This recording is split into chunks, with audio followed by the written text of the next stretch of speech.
The third thing, Rabotai, is our spouse. Our spouse is something that we have to fall in love with. A lot of people say they love their wife. A lot of people say they love their husband. But then they get divorced. How could it be? How do you leave something you love? Some people say a foolish statement that they don't even listen to. I love him, I just can't be with him. I love her, we just can't live together. As I'm saying, I love breathing, I just can't do it anymore. I've had it. I don't want to breathe anymore. I've had it. It's just too much. It takes too much time. I love eating. I'm just not going to do it anymore. It just takes too much time. I gain weight all the time. I've had it. I'm just not going to eat anymore. It's such a foolish statement. I love it, but I just can't do it anymore. No, if you see that not doing it is even an option, you don't love it. You may like it, you may enjoy it, but you definitely don't love it. Because love is not something that you can stop. Love is when your emotions are out of control, meaning it's become you. It's consumed you. It is you. That's why the Rambam says the ideal relationship that a Jew is supposed to have with his spouse, with his wife, is to love her as much as he loves himself, but honor her more than himself. What does it mean, love her as much as himself? Love her as much as himself, meaning that just like you wouldn't kill yourself if you're a normal human being, you wouldn't jump off of a bridge, don't murder her with words. Just like you wouldn't want to hurt yourself or anyone to hurt you, don't hurt her either. Think 80 times before a word comes out of your mouth. Just like you like being appreciated, appreciate. But even if you don't like being appreciated, you don't like the attention, that's where the honor comes from. Honor her more than yourself. You don't like being appreciated, it doesn't make a difference. You have to honor her anyway. Still say thank you 1,000,000 times a day. For what? She woke up. She gave you a time of day. She gave you children. She helped you stay away from sin. The Gemara says if a wife keeps you away from sin and brings you children, she's an Eshet Chayil. What about cooking and cleaning? That's extra. That's a bonus. That's a bonus. If she keeps you away from sins and takes care of your kids, brings kids to the world, she's Eshet Chayil. But unfortunately, many men don't understand this. Some men think that we're Muslim, not Jews. So they treat their wives like they have a turban on. And unless they cook a 5-star meal, they act to the wife as if she owes them something. When she says, I need help, there's 4 or 5 kids running around the house. I can't take care of the kids and work and clean and cook and this. I need some help. What? What help? Tell your parents to come help you. Like they treat their wife like she's a slave of some kind, like she's still in Egypt.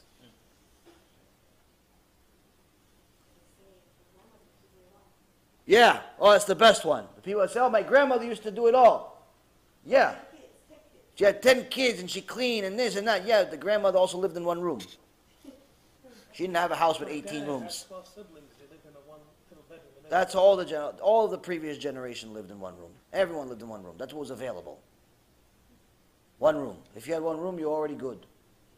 10 kids, 12 kids, 50, doesn't make a difference. One room, that's what you can afford. To expect the wife to clean those 15 rooms you have in the house and work and clean and give a pizza. Back then, what do you do to help the kids? Hey, kids, wake up. Here's some piece of bread to eat. Go learn Torah. After you finish, you come, you help in the house. That was the day. Today, the kid, you have to appease them every 30 seconds. You have to give them a present. You have to pay attention. You have to put a show on. You have to take him to a class. You have to take them to a course. You have to help them do this. You have to have them on your head, on your toes, on your knee. You have to play with them. Yeah. It's not the same thing. You cannot compare this generation to the previous generation. You cannot compare the two. You can't say, oh, no, my grandmother had 10 kids. You should have 10 kids. What 10 kids? Can you handle 10? You can't handle me. You want to handle me and 10 kids? So that's the thing. Rabotai, men have to understand that being a woman, there's a special blessing. We say to Hashem, thank you for not making me a woman. What do you think, Hashem is a chauvinist? He's trying to tell you men something. It's very difficult to be a woman. Very difficult to be a woman. Very difficult. Number one, the hormonal roller coaster that an average woman goes through on a typical day, to a man, he wouldn't survive it. A man would not survive the body of a woman for a single day. All these idiots that want to pretend they're women just by putting some clothes on them. By the way, you know what happens? There's a abnormal amount of suicide. An abnormal amount of suicide for people that start injecting estrogen and other women hormones into their bodies. What do you think? It's because no one liked them? Like people, like the media likes to say, oh, no one liked them. They were really putting a lot of pressure on them because they came out of the closet. No. God's telling you, I created you as a man because you cannot handle being a woman. As soon as you tried forcing it, you died. Why? You can't handle the hormonal roller coaster that a woman handles. As soon as a woman grows up, has a time of the month, gets married, have a kid, whatever she got used to for the first 18, 20, 25 years of her life, of how her hormones are, how the time of the month is, how everything was, just goes upside down. Why? Everything that she knows for the first 25 years is now completely irrelevant. She has now officially become a different person. What do you mean? I'm used to the time of the month coming on this day, on this month, and it hurts this way, and it hurts that way, and it blows this way, and blows that. Yes, good. That was the first chapter. Now you had a kid. Everything that happened before you had your first child was a different person. You now have something else. Yeah, but I don't know anything about this. Good luck. There's no book to teach you this? No. That's why us men said, Baruch Hashem, I'm not a woman. Now, she had another kid. Guess what? Another new body. Another hormones. One hormone's here, one hormone's there. One's black, one's green. The other guy's Chinese. The other guy's Jewish. This one's a Hindu. The hormones are fighting with each other. What happened? Oh, you were kosher until now. Yeah, but now we're a little off the derech. We're hormones off the derech. It comes every Tuesday now. It used to come every Shabbat. Now it's a Tuesday. What happened? Different. Second kid. And you realize what men don't understand, that when a woman gives birth, she carries a child. She carries a human being for 9 months. Now, it all looks cool on the outside for the men. Wow, there's a piece of me in there. Wow, it's going to be a little kid, a little me, a little her coming into the world. Wow, it's so cool. Wow, he's going to be a tzaddik. Wow, it's going to be a tzaddikah. Wow. All the while, they don't realize that the woman inside her body, what's happening in her body, when she says, oh, it's uncomfortable, what she really is telling you is, I'm dying from pain because inside me, this baby's killing me. He's breaking up my entire body inside. All of the organs shift from where they know to be for 25, 30 years.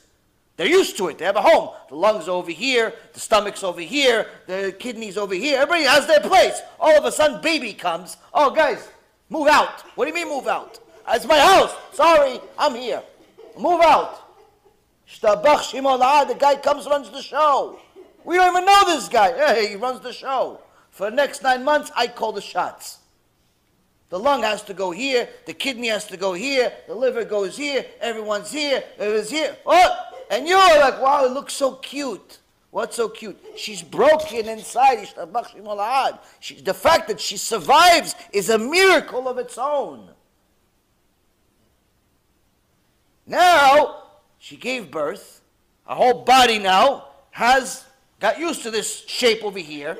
Now there's an emptiness. Now she left, the little baby left. So everybody wants to come back. What do you think they just come back? Well, it's like a rubber band. Now she takes months to come back and heal. And that's why we have to wait a year. Normal situation, you have to wait a year. Why? Because it takes about a year for it to heal. Our whole body's broken. Yeah, on the outside looks great. Inside, it's broken. And what does the guy says? Oh, how come you're not so into me anymore? Is it because of the kid? No, you moron. She's broken. She's broken inside you, insensitive little bug. She's broken inside. The fact that she's even saying hi to you, she say thank you and kiss her feet. Men don't think like this. But that's why Hashem put a blessing in our Siddur. Baruch Hashem, I'm not a woman. Baruch Hashem. Why? Because, Rabotai, it's very hard. It's very hard for a woman to be a woman. It's very hard. So now after that, hormones, they change again. Another new body. And then if that wasn't enough, she had the puberty. She had the kids. She had the marriage. She had another kid. Then, if that wasn't enough already, she arrives in mid-age at some point, and now all bets are off. All bets are off. Everything she knew for 50, 60 years, gone. Now, another new phase. Another new body. Yeah, but you were good for 60 years, 50 years, 70 years. You were good. Everything was good. Yes, but then there's menopause, and then the hormones go in a different direction, and then she has to deal with it. Oh, how come you're moody? If you dealt with my body for a second, forget for a year or for the rest of your life, for a second you'd commit suicide. That's why, it's one of the many reasons why a man is obligated to honor the woman more than himself. Why? You can't do what she's doing. You can't.